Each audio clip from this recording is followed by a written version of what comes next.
लखनऊ के स्मृति उपवन ग्राउंड पे लगे हिंदुस्तान महोत्सव का आज 23वां दिन है। हमारे साथ मौजूद हैं आयोजकों में से एक गुंजन वर्मा जी।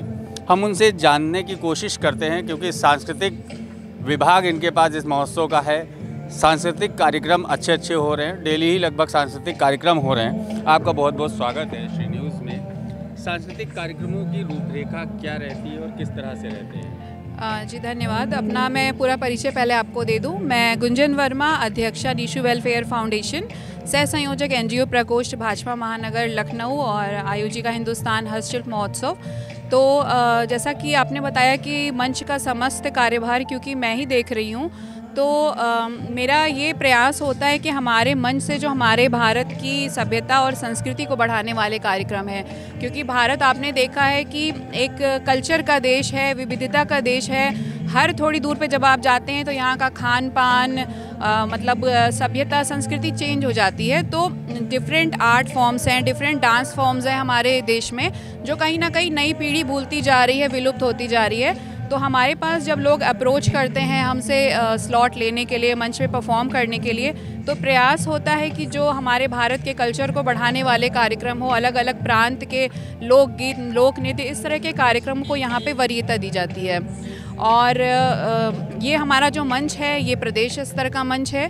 यहाँ पे पूरे प्रदेश के, चाहे वो आप मथुरा कहिए, मथुरा से, आगरा से, बनारस से, प्रयागराज, हर जगह से कलाकार आके यहाँ पे परफॉर्म करते हैं। यहाँ पे बहुत सारे सेलिब्रिटीज़ का भी समय समय पर आगमन होता है, उनकी परफॉर्मेंस होती है।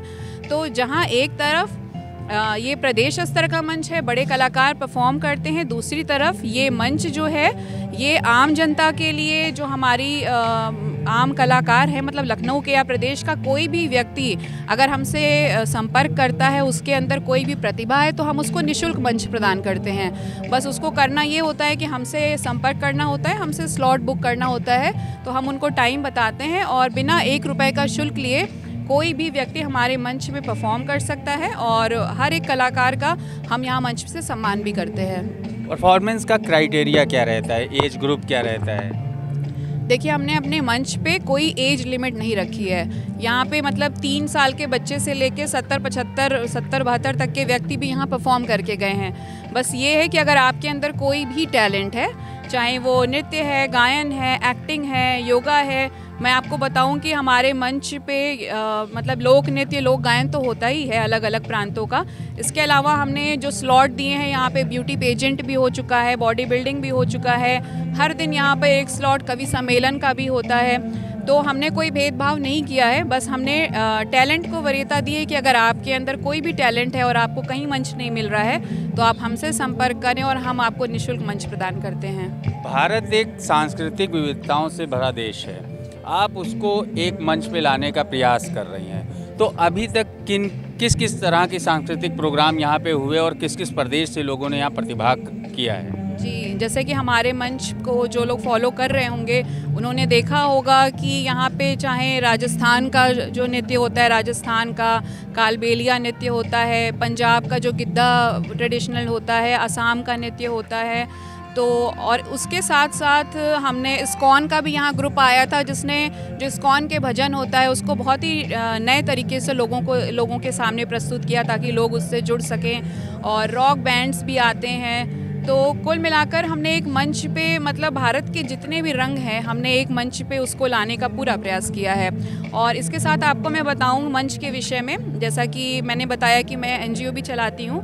अरुण जी जो भी एक आयोजक हैं इस महोत्सव के, उनका भी एक एनजीओ है। तो हम क्योंकि समाज सेवी हैं, तो कला संस्कृति को बढ़ाने के साथ साथ अपने मंच के माध्यम से हमारा ये प्रयास होता है कि जो लोग विभिन्न क्षेत्रों में उत्कृष्ट कार्य कर रहे हैं उनको हम अपने मंच के माध्यम से सम्मानित करने का भी कार्य करते हैं। तो अभी यहाँ पर बहुत सारे समाज सेवियों का भी हमने सम्मान किया, बहुत सारे लॉयर्स का भी हमने सम्मान किया। तो हमारा ये प्रयास होता है कि हम भारत के जो कल्चर को तो बढ़ावा दें, हस्तशिल्प को बढ़ावा दें और साथ ही जो समाज में बेहतरीन कार्य कर रहे हैं उनको भी हम बढ़ावा दें। सांस्कृतिक प्रोग्राम के लिए जो ऑडिशंस होते हैं उनमें चयन आप लोग किस तरह से करते हैं? देखिए, मैंने बोला कि हमने इसमें कोई ऐसी कोई कठिनता या कोई बैरियर नहीं रखा है। लोग मैं अब हमारा नंबर जैसे सोशल फेसबुक है, इंस्टाग्राम है या अन्य मीडियम से हम प्रचार करते हैं, लोगों तक पहुंचने का प्रयास करते हैं, तो उनको हम अपना नंबर मतलब वायरल करते हैं कि इस नंबर पे आप कांटेक्ट करके स्लॉट ले सकते हैं। तो अगर कोई भी हम उसमें से छांटते नहीं हैं कि सिर्फ ये बच्चा आ सकता है, ये बच्चा नहीं आ सकता है। अगर हमारे पास स्लॉट खाली है तो और व्यक्ति में प्रतिभा है तो हम उसको स्लॉट दे देते हैं, उसमें कोई छटनी नहीं होती है। आपने प्रतिभाओं को अपने दिखाने का एक मंच दिया है। इसमें सांस्कृतिक को लेके सरकार का काफ़ी जोर रहता है अपनी संस्कृति को सजोने का। इसमें कला एवं संस्कृति विभाग का कोई सहयोग आपको मिलता है? जी, पिछले वर्ष भी हमें संस्कृति विभाग का सहयोग प्राप्त हुआ था और इस वर्ष भी हमें संस्कृति विभाग का सहयोग प्राप्त हुआ है और आज से 16 तक संस्कृति विभाग के कार्यक्रम भी इस मंच से चलेंगे। तो मैं बहुत हृदय से आभार व्यक्त करना चाहूँगी कि संस्कृति विभाग के माध्यम से, क्योंकि एक से एक बेहतरीन कलाकारों का इस मंच पे प्रदर्शन होता है, तो आज भी आपको इस मंच पे संस्कृति विभाग के कार्यक्रम देखने को मिल जाएंगे।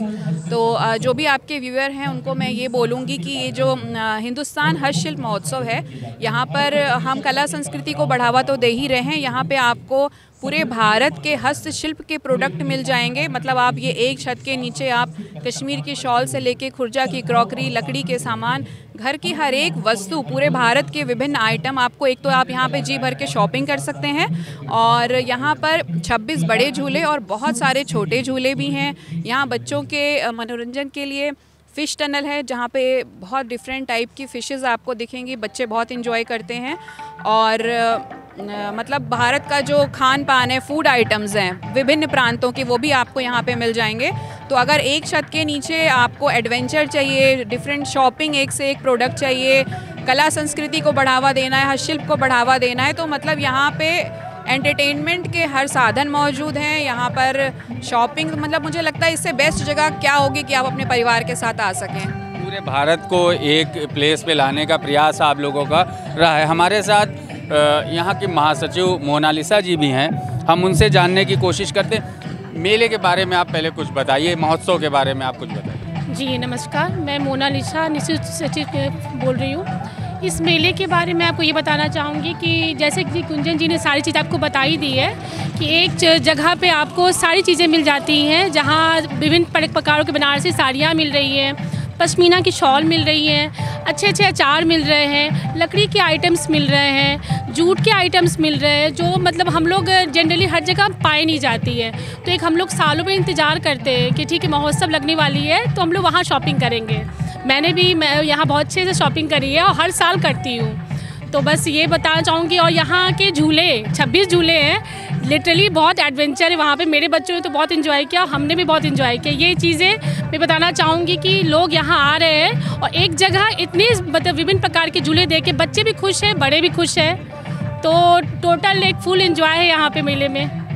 फुल इन्जॉय है।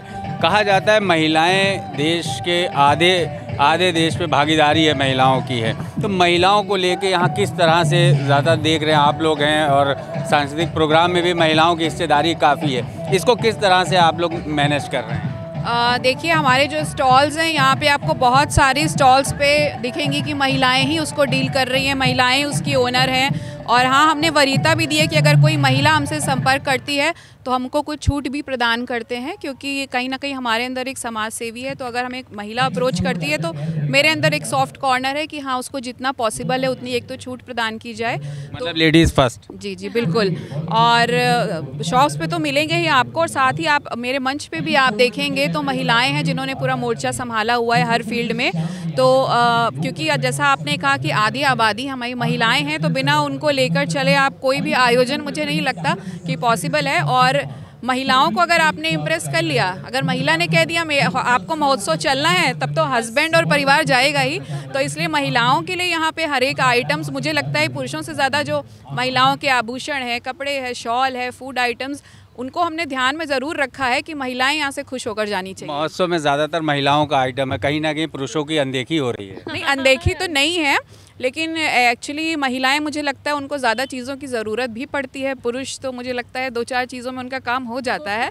लेकिन तो हमने यही सोचा है कि महिलाएं यहाँ से नाराज़ होकर ना जाएं, वो जो चीज़ें चाहती हैं उनको रीज़नेबल प्राइस पे यहाँ पे हर चीज़ एक छत के नीचे उनको उपलब्ध हो जाए। जी। लखनऊ महोत्सव के बाद हिंदुस्तान महोत्सव, लखनऊ महोत्सव पिछले कई साल से नहीं लग रहा, हिंदुस्तान महोत्सव ने उसकी जगह ले ली है। तीसरा साल है और आज 23वां दिन है। इसको कैसे देखती हैं और आगे की क्या भूमिका है? आगे महोत्सव और आगे बढ़ेगा, बढ़वाने की उम्मीद है या 16 तारीख को फिनिश हो जाएगा? नहीं, बिल्कुल ये मंच हम लोग का आगे जाएगा और मेला भी आगे जाएगा, क्योंकि लोगों का डिमांड है ये मेला। ये हम लोग जब 2013-14 की बात की जाए तो हम लोग उस समय लखनऊ महोत्सव से इसको जाने जाते थे। हम लोग भी आते थे लखनऊ महोत्सव के नाम से ही घूमने, लेकिन जब हम लोगों ने इसको हिंदुस्तान हस्तशिल्प महोत्सव के नाम से चलाना शुरू किया तो आज ये मतलब उससे बहुत ज़्यादा है। इवन आज मैं ऊबर में आ रही थी तो मेरा ड्राइवर ये बात बोल रहा था, मैडम ये तो पहले से ही बहुत अच्छा लग रहा है देखने में। तो चीज़ें पहले और अब में बहुत अंतर है और वैरायटी ऑफ चीज़ों की, जैसे कि पहले इतनी जगह पे 28 राज्यों की सब चीज़ें इकट्ठे नहीं कर पाते थे, मैंने खुद नहीं देखा है। और आज हम एक ही जगह पे एक मेले में ही हम लोग हर जगह की चीज़ें ला कलेक्ट करते हैं कि एक इंसान को कहीं घूमने की ज़रूरत नहीं है। आप यहाँ मेले में आइए और मेले से ही आप विभिन्न प्रकार की चीज़ें लेके जाइए और खुश हो जाइए। ऐसा क्या है लखनऊ में कि एक महोत्सव ख़त्म होता है, दूसरा महोत्सव शुरू हो जाता है? महोत्सव का कल्चर बढ़ता जा रहा है, शॉपिंग मॉल का कल्चर ख़त्म हो रहा है, महोत्सव का कल्चर बढ़ रहा है। मुझे लगता है कि जो लखनऊ के लोग हैं बहुत ही खुश मिजाज लोग हैं। अगर आपने देखा होगा कि जो सर्वे हुआ था, सर्वे इंडेक्स में भी लखनऊ के लोग जो है खुश मिजाज लोगों में आते हैं, टॉप पे आते हैं। तो इनको मुझे लगता है कि घूमना फिरना बहुत पसंद है, इनको शॉपिंग पसंद है। तो अगर लखनऊ के लोगों को रीज़नेबल प्राइस पे एक ही जगह पूरे भारत की वस्तुएं मिल जाती हैं। मॉल में क्या है कि आप मॉल जाते हैं, पूरे मॉल का चक्कर 2-3 घंटे लगाने के बाद एक तो प्राइजेज़ वहाँ पे बहुत हाई होते हैं और आपको सारी वस्तुएं एक जगह पे नहीं मिल सकती वहाँ पे। तो उनको मेले का या महोत्सव का इंतज़ार इसलिए रहता है कि एक तो उनको पूरे भारत के प्रोडक्ट्स, उनको यहाँ वहाँ घूमना नहीं पड़ता। कश्मीर से लेके कन्याकुमारी से लेके असम से लेके मतलब हर जगह के वैरायटी ऑफ प्रोडक्ट्स उनको मिल जाते हैं। लकड़ी का सामान, संगमरमर का सामान बहुत ही रीज़नेबल प्राइस पे मिल जाता है। और लोग, मैं तो कहूँगी जैसे जैसे महोत्सव ख़त्म होने के टाइम पे आता है वैसे वैसे भीड़ और बढ़ती है, क्योंकि लोगों को पता है कि प्राइजेज़ अब और कम होते जाएंगे। तो एक तो ये रीज़न है कि उनको बहुत बेहतरीन सामान रीज़नेबल प्राइस पे मिल जाता है और साथ ही बच्चों के लिए खाने पीने का एक से एक बेहतरीन झूले, फ़िश टनल, क्योंकि इतनी वैरायटी ऑफ मतलब मैं कहूँगी चीज़ें एक जगह पे उनको मिल जाती हैं। तो वाइफ के लिए भी यहाँ कुछ है, बच्चों के लिए भी यहाँ एडवेंचर हैं, झूले हैं, फ़िश टनल है, हस्बैंड के लिए भी डिफरेंट प्रोडक्ट्स है, जैसे यहाँ ऊँट की सवारी भी है। तो एक जगह पे इतनी चीज़ें अगर आम जनता को मिलती हैं तो वो जनता खुश होकर ही जाती है और वहाँ जाना पसंद करती है। एक बहुत इम्पोर्टेंट सवाल ये है, उस दिन मैं पूछना रह गया था, महोत्सव आप लोग लगवाते हैं, पूरे भारत को एक ग्राउंड पे लाते हैं, इसके लिए कितनी मेहनत करनी पड़ती है? पूरे भारत के लोगों को जोड़ने के लिए कितनी मेहनत करनी पड़ती है? किन किन राज्यों में जाना पड़ता है? कैसे कनेक्ट होते हैं एक दूसरे से सब? आप तो यहाँ पे देखते हैं कभी 20 दिन का आयोजन, महीने भर का या 1.5 महीने का ये जो आयोजन होता है, इसके लिए हम लोग पूरे साल मेहनत करते हैं। मतलब पूरे साल जो पेपर वर्क होता है वो तो अलग एक लड़ाई होती है, ये डेट्स के लिए और बाकी चीज़ों के लिए।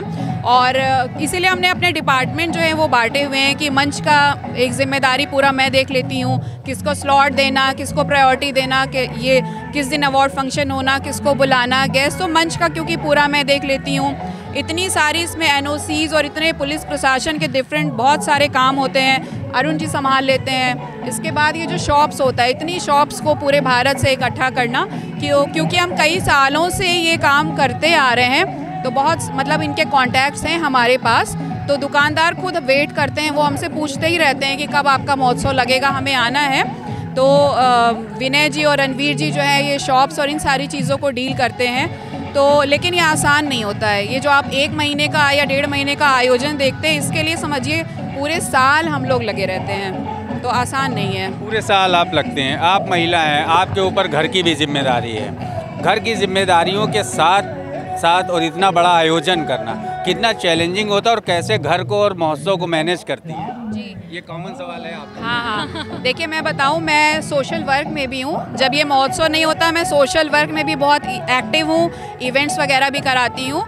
और हाँ, महोत्सव में 1 महीना डेली, मेरे 2 बच्चे भी हैं, हस्बैंड हैं, तो डेली यहाँ पे 4:30 बजे से आके 10, साढ़े 10, 11 बजे तक रह के जब तक मंच चलता है, मुझे जिम्मेदारी एक महिला के लिए आसान नहीं है। लेकिन मैं ये बोलूँगी कि महिलाएं किसी भी फील्ड में पुरुषों से कम नहीं है, बल्कि एक महिला की जो इच्छा शक्ति है, विल पावर है, वो पुरुषों से कहीं ज़्यादा होता है। मेरे अंदर तो खैर ये ट्रेट है कि अगर मैंने कुछ सोच लिया करना है तो करना है। बल्कि अभी मुझे 1.5 महीने पहले चिकनगुनिया में बताऊँ हुआ था, जॉइंट्स में प्रॉब्लम थी। इनाग्रेशन वाले दिन मैं एक सीढ़ी चढ़ने में भी मुझे प्रॉब्लम हो रही थी, लेकिन एक माइंडसेट होता है ना, एक विल पावर होती है कि जब मुझे आप माइंड में फीड कर देते हो कोई चीज़ कि ये करना है, तो बॉडी अपने आप आपके साथ देती है। मतलब लड़की हूँ, लड़ सकती हूँ। बिल्कुल लड़ सकती हूँ, और जो भी सोचती हूँ वो मैं कर सकती हूँ, इतना कॉन्फिडेंस है। और हाँ, साथ में परिवार का भी सपोर्ट है कि हस्बैंड और बच्चे इन चीज़ों को समझते हैं। और मैं बहुत लकी हूँ कि मेरी पूरी फैमिली, मतलब इन लॉज की साइड भी, और सब लोग बहुत अप्रिशिएट करते हैं, इस चीज़ की वैल्यू करते हैं कि हाँ तुम इतना मेहनत कर रही हो, इतना प्राउड फील करते हैं कि हम इतना बड़ा आयोजन कर पा रहे हैं। तो जो भी लोग मुझे सुन रहे हैं, कई घरों में मैंने देखा है कि महिलाओं को इतनी छूट नहीं, मतलब बहुत सारी महिलाएं हैं जिनके अंदर क्षमता है, कैपेबिलिटी है, बट परिवार से सपोर्ट नहीं है। अब वो महिला अगर 7 बजे के बाद बाहर ही नहीं रह सकती, आपने ये बाउंडेशन लगा दी, कुछ कर दी, तो वो महिला अपनी क्षमता का यूज़ नहीं कर पाती। तो मैं ये बोलूँगी अगर आपके घर की बेटी है, वाइफ है, अगर वो सक्षम है और कुछ करना चाहती हैं, तो मैं आपके माध्यम से ये भी संदेश देना चाहूँगी कि प्लीज़ अपने घर की महिलाओं को आप सपोर्ट करिए। क्योंकि जैसा आपने बताया कि आधी आबादी हमारे देश की महिलाएं हैं, और जब तक हमारी महिलाएं नहीं आगे बढ़ेंगी तब तक हमारा देश कैसे आगे बढ़ेगा? देश कैसे आगे बढ़ेगा? आप कैसे मैनेज करती हैं सब? बस बिल्कुल गुंजन जी की चीज़ों को ही फॉलो करती हूँ, क्योंकि हम लोग की आइडियली यही है। हमारे अध्यक्ष भी है, मेरी बहुत अच्छी, बहुत क्लोज फ्रेंड भी हैं। तो चीज़ें क्या कहते हैं ना, जो पास से आप बहुत ज़्यादा अडॉप्ट करते हो, तो चीज़ें मैंने इनसे बहुत अडॉप्ट की है। मेरे घर में भी मेरे हस्बैंड, बच्चे बहुत कोऑपरेटिव हैं, तो चीज़ें वहाँ से भी मुझे एक होता है ना कि वाइब्स मिलती है कि पॉजिटिव, नहीं जाओ तुमको करना है। और इतनी ज़्यादा ट्रस्ट यहाँ लेवल इतनी ज़्यादा हाई रहती है कि मतलब कुछ नहीं, ठीक है ये तुम्हारा काम है, मेरे काम को अप्रिशिएट किया जाता है। तो हाँ, मेरे काम को अप्रिशिएट किया जाता है, तो मुझे कभी मतलब सामना ही नहीं करना पड़ा। आज जो भी हूँ मतलब उनके सहारे से हूँ, लेकिन हाँ रोल मॉडल कहा जाए तो गुंजन जी हैं। मतलब मैंने इनको देख के बहुत चीज़ें अपने में चेंजेस की है। थोड़ी मैं आलसी टाइप की हूँ, लेकिन हाँ, लेकिन चीज़ों को देख करके कहते हैं ना कि इंसान भी बहुत बदल जाता है, तो मैंने अपना बहुत बदला है। आपकी रोल मॉडल गुंजन जी हैं। आखिरी सवाल हम करेंगे, हमारे दर्शकों को भी आप सुना। हालांकि अभी आपने कहा आज के दौर में महिलाओं को चौखट से बाहर निकलने पे पाबंदी है, घूंघट लगाओ, पर्दे में रहो, चौखट से बाहर मत निकलो, पाबंदी आज भी वो प्रथाएं पड़ी हुई हैं। बहुत कम महिलाएं हैं जो अपने टैलेंट को बाहर ला पा रही। उनके लिए आप क्या ला सकती हैं, क्या कह सकती हैं, क्या संदेश है, और उनके लिए क्या योजनाएं आपकी एनजीओ के माध्यम से है या यहाँ के माध्यम से है? योजनाएं तो मैं सबसे पहले आपको बताऊंगी कि हमारा जो एनजीओ है वो महिलाओं और बालिकाओं के लिए विशेष रूप से मतलब हम काम करते हैं। अब तक हमने 250 से भी ज़्यादा बेटियों के विवाह में भी सहयोग किया है। और इसके अलावा हमारे 2 सेंटर भी चलते हैं, ट्रेनिंग सेंटर, जहाँ पे हम जो अंडर प्रिविलेज बच्चियाँ होती हैं, महिलाएँ होती हैं, उनको हम निःशुल्क ट्रेनिंग देते हैं, सिलाई की, मेहंदी की, ब्यूटिशियन की। क्योंकि हमारा उद्देश्य ये होता है कि देखिए, अगर हम किसी को खाना देते हैं, कपड़े देते हैं, आप एक दिन उनकी मदद कर सकते हैं, लेकिन अगर आप किसी को आत्मनिर्भर बनाते हैं तो वो सारी ज़िंदगी वो बेटियां अपना घर चला सकती हैं। और उनको अगर वो आत्मनिर्भर रहेंगी तो किसी प्रताड़ना का, किसी गलत चीज़ों का सहना भी नहीं पड़ेगा। तो हमारे ट्रेनिंग सेंटर चलते हैं जहाँ अभी तक बहुत सारी बेटियाँ जो हैं सिलाई, ब्यूटिशियन वगैरह की ट्रेनिंग लेकर अपने पैरों पर खड़ी हो चुकी हैं। तो एक तो हम ये प्रयास कर रहे हैं इस तरीके से। और जो भी महिलाएं हैं जो कुछ करना चाहती हैं, आगे बढ़ना चाहती हैं, तो जब भी आपको समाज में आगे करने के लिए, देखिए अगर आपने अपने परिवार को समझा लिया है, बस आपको उनको समझाने की ज़रूरत है। जब आप बाहर निकलेंगे तो जो लोग आपके जितने कैपेबल नहीं है, वो कुछ नहीं कर सकते, वो आपके विषय में ज़रूर उल्टी सीधी बातें करेंगे। तो आपके अंदर वो क्षमता होनी चाहिए कि आप उन चीज़ों को डील कर सकें। मतलब बोला गया है ना कि अगर आपको सक्सेसफुल होना है तो आप बहरे हो जाओ। तो आपको बाहर की बातों पे ध्यान नहीं देना है, सिर्फ अगर परिवार को थोड़ा आप समझाइए, कन्विंस करिए, और वो विश्वास पैदा करिए अपने परिवार वालों के बीच में कि नहीं, आप जो करने जा रही हैं वो आप क्यों करने जा रही हैं। तो परिवार को भी लेके चलिए और अपने काम को भी आप लेके चलिए। और हाँ, अपने आप को जब आप काम स्टार्ट करेंगी तो हमेशा आपको निगेटिव ही सुनने को मिलेगा, लेकिन आपको अपने काम से प्रूव करना पड़ता है। जब मैंने एनजीओ भी शुरू किया था, स्लम के बच्चों को मैं घर में, मेरे हस्बैंड पीसीएस ऑफिसर है, तो मैंने अपने घर में स्लम के बच्चे बुलाती थी और उनको पढ़ाती थी। तो भी लोग कहते थे ये पता नहीं क्या बेवकूफ़ वाला काम, बस्ती के बच्चे बुला लेती हैं, ये वो। स्टार्ट किया तो बहुत तरह की निगेटिव बातें सुनने को मिली, लेकिन वही है ना कि आप अपने काम से लोगों की सोच बदल सकते हैं। तो आपको अगर अपने आप में दृढ़ विश्वास है कि हाँ मैं ये काम कर सकती हूँ, आप वो काम स्टार्ट करिए और अपने आप को उस चीज़ में प्रूव करिए। और कुछ भी इम्पॉसिबल नहीं है अगर आप सोच लेते हैं। जो आप सोच सकती हैं वो आप कर सकती हैं, मैं बस यही बोलूँगी। मतलब समाज की मत सुनो, परिवार को समझाओ। आखिरी सवाल, आपका सांस्कृतिक कार्यक्रम कला और संस्कृति विभाग से आज से शुरू हो रहा है। कौन कौन से बड़े प्रोग्राम होने वाले हैं और कौन से गेस्ट आने वाले हैं, कुछ इस पे ब्रीफ कर दीजिए लास्ट। सभी कलाकारों के नाम तो नहीं याद है, लिस्ट हमारे पास आई है। आज सुरेश कुशवाहा जी का है और कई सारे कलाकार हैं। मैं तो यही बोलूँगी कि आप स्वयं आएँ हर दिन, यहाँ पर आपको एक से बढ़कर एक प्रस्तुतियाँ देखने को मिलेंगी। आप यहाँ आएंगे तो निराश होकर नहीं जाएंगे। अगर आप कला प्रेमी हैं, संगीत प्रेमी हैं, तो एक से एक बेहतरीन परफॉर्मेंसेस आपको देखने को मिलेंगी। मैं तो यही बताऊँगी आपको। तो आपने सुना, ये थी गुंजन वर्मा और मोनालिसा जी, जिनका साफ तौर पे कहना है महिलाओं की भागीदारी, महिलाओं को घर से निकलना आज के दौर में बहुत ज़रूरी है। इस महोत्सव में सांस्कृतिक विभाग द्वारा जो प्रोग्राम आयोजित किए जा रहे हैं उसमें कई कलाकार यहाँ पे शिरकत करेंगे। अगले 3 दिन जो प्रोग्राम होंगे उसमें कई मनोरंजक कार्यक्रम आयोजित किए जाएंगे। सैयद आकिल, श्री न्यूज़, लखनऊ।